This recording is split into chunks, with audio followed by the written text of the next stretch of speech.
যে চিংড়িগুলো ইউজ করেছে বা চিংড়িগুলো নিয়েছি এগুলো বাগদা চিংড়ি, বেশ বড় বড় দেখতে পাচ্ছ, খোসাটা ছাড়িয়ে দিয়েছে তাই এরকম গুটিয়ে গেছে। এখানে কিন্তু রান্না চলছে দেখতে পাচ্ছ, সব গুঁড়ো মশলা দিয়ে। 450 টাকায় থাকা প্লাস 3 বেলা খাওয়া। 99 একটা পিৎজা আর বার্গার আছে। সবকিছুই এভারেজ 200 নাকি? মাছ দেখে কারা খেতে চাইছে? এই যে বলছিল মাছ খাবে। গুড ইভিনিং সবাইকে, আর আরও একটা নতুন ব্লগে সবাইকে ওয়েলকাম। বেসিক্যালি আগের ব্লগটা তোমরা দেখেছিলাম মন্দারমণি ফুড ট্যুর, যেখানে আমি তোমাদের ভালো একটা রিসর্টেরও খোঁজ দিয়েছিলাম। ডিটেল ভিডিও কিন্তু জার্নি উইথ বিজিতে আসবে। আর এখন আছি হচ্ছে দীঘাতে। বেসিক্যালি দীঘা আসার সেরকম কোনো প্ল্যান ছিল না, আমরা মন্দারমণি গেছিলাম এবং সেখান থেকে একটা নতুন সমুদ্র সৈকতে গেছিলাম, যার ভিডিও জার্নি উইথ বিজিতে আপলোড হবে। কিন্তু ভাবলাম যে তুই এই এরিয়াতেই আছি, একটু দীঘা থেকে ঘুরে আসি, একটা দিনের ছুটি কাটানোর জন্যই বলতে পারো এসেছি। জাস্ট এই একটাই ব্লগ আসবে যেটার মধ্যে তোমাদের মোটামুটি দীঘা বা আশেপাশে খাবার দাবার নিয়ে এক্সপ্লোর করব। আর এবার কিন্তু আমরা আছি একটা মানে ভাইরাল হোটেলে, রত্নদ্বীপ। ঠিক আছে, এবার রত্নদ্বীপে মানে আমি শুনেছি 450 টাকায় সে থাকা খাওয়া সব কিছু দিচ্ছে। আমরা নিজেরা অবাক ছিলাম যে ভাই কি করে দিচ্ছে। তারপর ফোন করলাম যখন হোটেলে, ওরা বললো যে হ্যাঁ অ্যাকচুয়ালি রত্নদ্বীপে এরকম 450 টাকায় নাকি থাকা খাওয়ার ব্যাপার আছে। যখন এখানে এলাম মানে লিটারালি রুমগুলো বেসিক রুম আছে বাট স্ট্যান্ডার্ড রুম, আর তার সঙ্গে 3 বেলা খাবার, আর খাবারের কোয়ালিটি মানে সত্যিকারের আমি জানি না, আমি এক্সপেক্টই করিনি। আর এখন অবধি আমাদের বিশ্বাস হচ্ছে না যে 450 টাকায় থাকা খাওয়া দীঘাতে পাওয়া যায়। আর ওনারা কী করে দিচ্ছে আমি লিটারালি জানি না, বাট এইটা যে ভাইরাল হয়েছে 450 টাকায় দীঘাতে থাকা খাওয়া রত্নদ্বীপ, এবং ওদের আরও একটা হোটেল আছে যেটা হচ্ছে লোটাস, তো এই দুটো ঘটনা কিন্তু সত্যি। এখন কিন্তু আমরা আছি উদয়পুরে, মানে বাংলার মিনি গোয়া যাকে বলে। আর এখানে দেখো এরকম বাইক স্কুটি রাইডও করা যায়, মানে এই যে সমুদ্র সৈকত ধরে তোমরা সুন্দর আর কি ঘুরতে পারবে। 150 টাকা করে নেয় এরকম বাইক স্কুটি ভাড়া। আর এই হচ্ছে উদয়পুর বিচ, যেখানে প্রচুর খাবারের অপশান, তার সঙ্গে মাছ কাঁকড়া এগুলো তো আছেই, এবং বিয়ার হুক্কা এগুলোও কিন্তু এই উদয়পুর বিচে তোমরা পান করতে পারবে। মানে এক কথায় যাকে বলে এই জায়গাটা হচ্ছে পুরো ফ্রেন্ডসদের নিয়ে মজা করার জন্য আদর্শ জায়গা। আর এই হচ্ছে উদয়পুরের সমুদ্র সৈকত। সুনিতা এখানে কি করছে? আর এইগুলো না না নামতে দিই না, ব্যাপারটা হচ্ছে ওই আর কি। আর এইখানে দেখো পুরো একদম ফেনা টানা হয়ে আছে। আমার মনে হয় এইগুলো মানে সমুদ্রেই নোংরা না, এত নোংরা খেয়ে দিয়ে লোকে সব এই সমুদ্রেই ফেলে দেয়, এর জন্যই এই কিন্তু দূষণগুলো হয়। আমার মনে হয় সমুদ্রকে পরিষ্কার রাখা দরকার। আর এই উদয়পুর বিচ থেকে আমরা কিনেছি হচ্ছে কাজু। তো এইরকম দেখতে পাচ্ছ গোটা কাজুই এটা, বাট এটা হচ্ছে পালিশ করা নয়। মিষ্টি আছে বেশ, খেয়ে টেস্ট করে দেখলাম, এরকম 500 মতো নিয়েছি। এটা হচ্ছে 600 টাকা কিলো নিল। আর যদি তোমরা 700 টাকারটা নাও এই সেম কাজুই, ওটা হচ্ছে একটু পালিশ করা, মানে ডিফারেন্স এরকম কিছু নেই। জয়পুর বিচে কিন্তু প্রচুর এরকম দোকান আছে দেখো, যেখানে কাঁকড়া মাছ বিয়ার এগুলো তোমরা কিন্তু আর কি খেতে পারবে। মানে পুরো সমুদ্রে একদম পা ভেজাতে ভেজাতে সুন্দর বসে খাবার দাবার এনজয় করতে পারবে। প্রচুর দোকান আছে এখানে। কাকিমার দোকান থেকে আমরা এরকম মাছ চিংড়ি এগুলো নিলাম। এখানে দেখো অনেক কিছু কিন্তু পাওয়া যাচ্ছে। কাকিমা এই কাঁকড়া কত করে বললে? 2 পিস 200 টাকা। চিংড়ি 10 পিস 200। আর এইটা কি মাছ আছে গো? ভোলা। ভোলা মাছ কত করে? 100 টাকা করে। আর এইটা কি মাছ? পাড়া মাছ। এটার দাম কত? 100 টাকা। আর এগুলো কি চিংড়ি সব? আর এই যে ছোট কাঁকড়া আছে, ছোট কাঁকড়া 3 পিস 200 না? আর আমরা কিন্তু একটু মিলিয়ে নিলাম, মানে এই 1 পিস কাঁকড়া আর 5 পিস হচ্ছে এইরকম চিংড়ি, তো মিলিয়ে হচ্ছে 200 টাকা। মানে তোমরা এইরকম ভাবেও নিতে পারবে। এটা কি গো? মৌরলা মাছ। এটার দাম 40 পিস 200 টাকা। মানে এরকম ডিপ ফ্রাই ভাজা করে দেবে। সব কিছুই এভারেজ 200 নাকি? Fix rate? আচ্ছা, মাছগুলো মানে যখন যেরকম পাওয়া যায়। আর পুরো কি কষা করে দেবে তো একদম? আর কাকিমা বলে দিই যেন সুন্দর রান্না হবে। আচ্ছা, রান্নাটা খেয়ে তোমাকে বলে যাবো। আর যদি ভালো লাগে তাহলে সবাই এসে কাকিমার দোকান থেকে খাবে। আর এখানে দেখো আমি বলেছি পুরো চিংড়ি ভালো করে ছাড়াতে, কাকিমা কিন্তু এই দেখো সুন্দরভাবে ছাড়িয়ে নিচ্ছে। এটা বেশ ভালো লাগলো, কারণ অনেকে ভালো করে ছাড়ায় না। তো এই জিনিসটা কিন্তু একদম পরিষ্কার করে ধুয়ে তারপরে রান্নাটা করবে, তোমাদের দেখাচ্ছি। আর এখানে সুন্দর বসার জায়গা আছে, যেখানে বসে কিন্তু সমুদ্র দেখতে দেখতে সুন্দর সন্ধ্যেবেলায় ঠান্ডা ঠান্ডা ওয়েদারে এইরকম মাছ কাঁকড়া এনজয় করতে পারবে। সাথে বিয়ার বা হুকা এগুলো চাইলে নিতে পারো, যেগুলোর প্রাইস এখানে এসে জেনে নেবে। এখানে কিন্তু রান্না চলছে দেখতে পাচ্ছ, সব গুঁড়ো মশলা দিয়ে।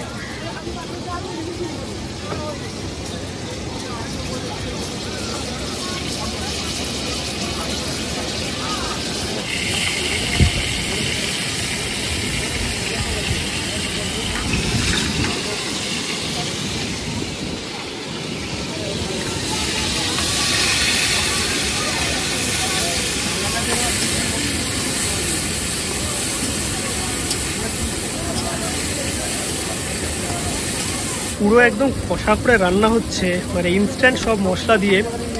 আর এটা হচ্ছে টমেটো সস দেওয়া হচ্ছে এবার।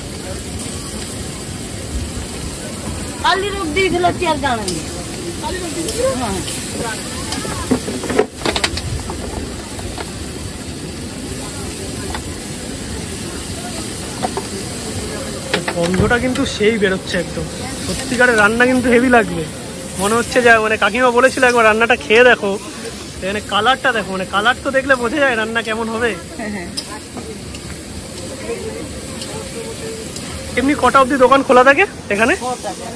6টা অবধি। আর আচ্ছা, আর দুপুরবেলায় কটায় খোলে? 10টা থেকে খুলে যায়। আচ্ছা, মানে মোটামুটি ওই 11টা 12টা থেকে সব পাওয়া যাবে। এই জল দিয়ে আবার কষানো হবে, তারপরে রেডি নাকি? ব্যাস, মানে একদম সুন্দর আমরা যেরকম ঘরোয়া কষা একদম কাঁকড়া চিংড়ি খেয়ে থাকি সেইভাবে কিন্তু সুন্দর ইনস্ট্যান্ট একদম মশলা দিয়ে রান্না করে দিল। রান্না তোমাদের দেখালাম, একদম কষা করে পুরো কাঁকড়া চিংড়ি একসাথে রান্না করে দিয়েছে। তো আমাকে 6 পিস চিংড়ি দিয়েছে, 5 পিস দেওয়ার কথা ছিল, আর একটা এরকম কাঁকড়া। আর রান্নাটা করেছে দেখো, মানে দেখলেই তো বুঝতে পারছো পুরো একদম কাই ইনস্ট্যান্ট আর কি পুরো বানিয়ে দিল। আমি একটুখানি চিংড়িটা প্রথমে খেয়ে দেখি, আর চিংড়িটা কিন্তু পুরো একদম ওই শ্বাসটা ছাড়িয়ে দিয়েছে।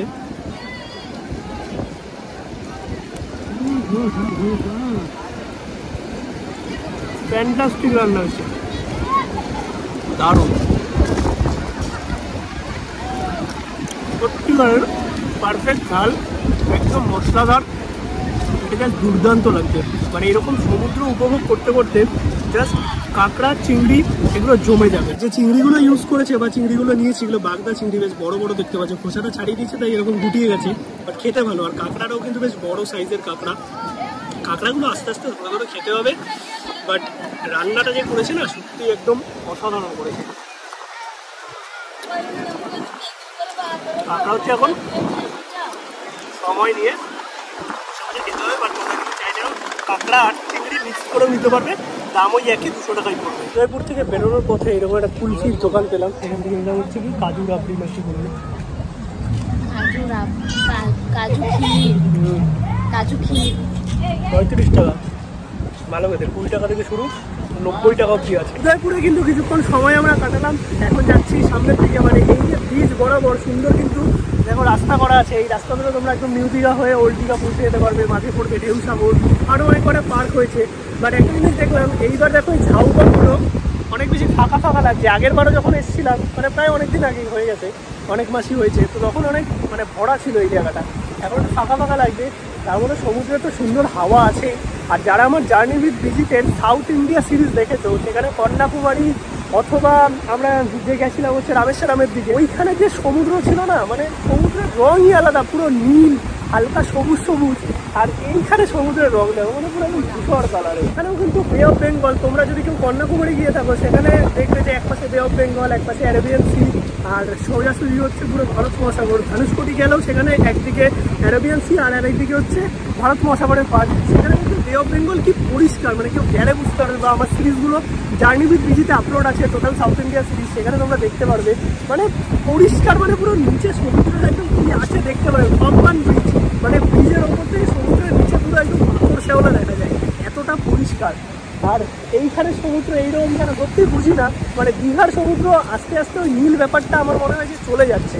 পুরীতে গেলে তাও কিছু দেখা যায়, মানে পুরীর সামনের দিকটা এরকম থাকলে দূরের জলগুলো নীলচে নীলচে থাকে, কিন্তু দীঘাতে এখনো সেই নীল সমুদ্রটা ফিল করা যায় না। আর এই হচ্ছে আমরা পুরো সুন্দর একদম উদয়পুর থেকে সোজা যে রোড চলে গেছে নিউ দীঘা ওল্ড দীঘার দিকে, সেখান থেকে যাচ্ছি। আর এইদিকেও কিছু পার্ক আছে, সামনে ঢেউসাগর পড়বে। নিউ দীঘা বিচ থেকে কিন্তু এই জাহাজবাড়ি দিকে যাওয়ার পথে এই যে ভাইয়ের দোকান আছে, সোডা সেন্টার দেখতে পাচ্ছ, এখানে কিন্তু ভ্যারাইটিস রকমের সোডা পাওয়া যায়। মানে আমি দীঘায় আসলে কিন্তু এই দোকান থেকে মানে সোডা ট্রাই করবোই।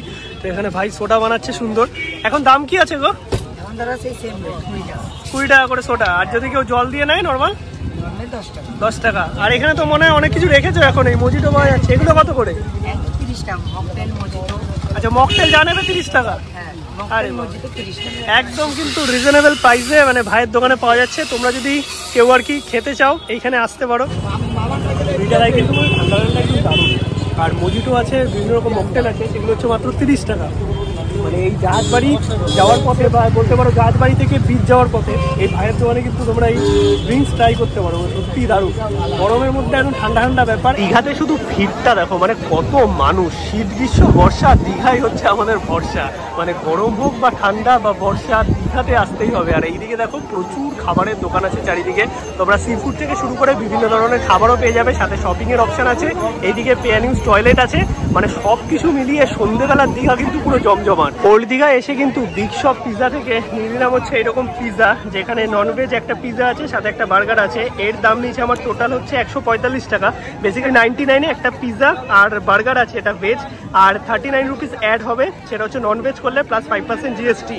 আর এখানে ভিড় দেখো, মানে সব ধরনের খাবার কিন্তু আছে। টেস্টটা কিন্তু মোটামুটি ঠিক আছে, বাট একটু ড্রাই লাগলো। ওপরে চিকেন, কর্ন, সাথে চিজ, অনেক কিছু দেওয়া। এবার একটু খেয়ে দেখি কেমন খেতে। দাম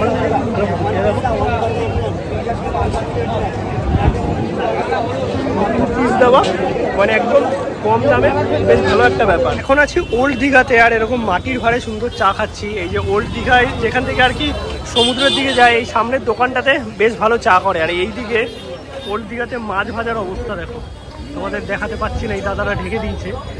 এই যে সাইড থেকে দেখাচ্ছি, এইরকম হচ্ছে মাছ ভাজা পাওয়া যাচ্ছে। এটা কোন যুগে ভাজা হয়েছিল আমি নিজেও জানি না।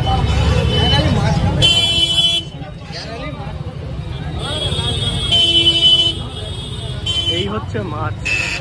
এই মাছ দেখে কারা খেতে চাইছে? এই যে বলছিল মাছ খাবে, মাছ খেলে এই মাছ কিন্তু একটু বুঝে খাবে। মানে এখানে সব যেন ভাজা মাছ বিক্রি হচ্ছে, ভেজেই রেখে দিয়েছে। কবে ভেজেছে কে জানে, কালো হয়ে গেছে মাছ।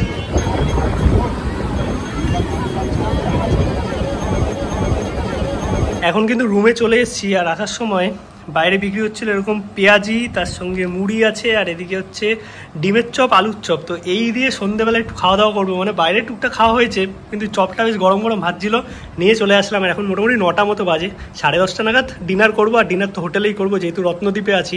আর আজকে এদের কিন্তু প্যাকেজে বিরিয়ানি হচ্ছে, মানে 450 টাকায় থাকা প্লাস 3 বেলা খাওয়া। এখন চলে এসেছি ডিনার করতে। আজকে সেকেন্ড দিনে এইখানে আছে হচ্ছে বিরিয়ানি, মানে চিকেন বিরিয়ানি। এটাও কিন্তু 450 টাকার প্যাকেজের মধ্যে। রাইস দেখতে পাচ্ছ একদম ঝরঝরে, তার সঙ্গে এইরকম চিকেনের পিস, আলু আছে, স্যালাড আছে, রায়তা আছে। মানে এক কথায় যাকে বলে 450 টাকায় মানে জমে ক্ষীর খাওয়া দাওয়া। টেস্ট করে দেখি। বিরিয়ানিটা দারুণ করেছে, লিটারালি দুর্দান্ত। আর এই হচ্ছে চিকেন।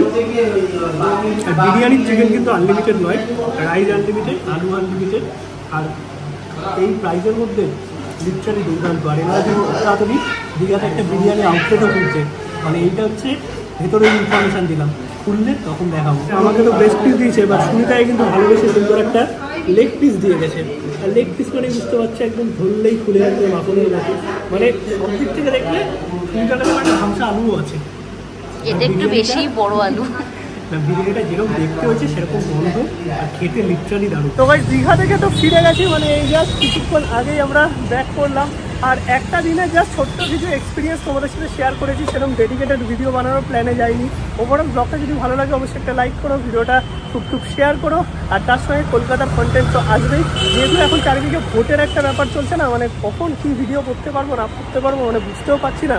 বাট চেষ্টা করবো সব কিছু ঠিক রাখে, যাতে ব্লগগুলো ঠিকঠাক দেওয়া যায়, সেটা ট্রাভেলে হোক অথবা কলকাতা ফুডিতে। চলো সবাইকে আজকের মতো টাটা, গুড নাইট।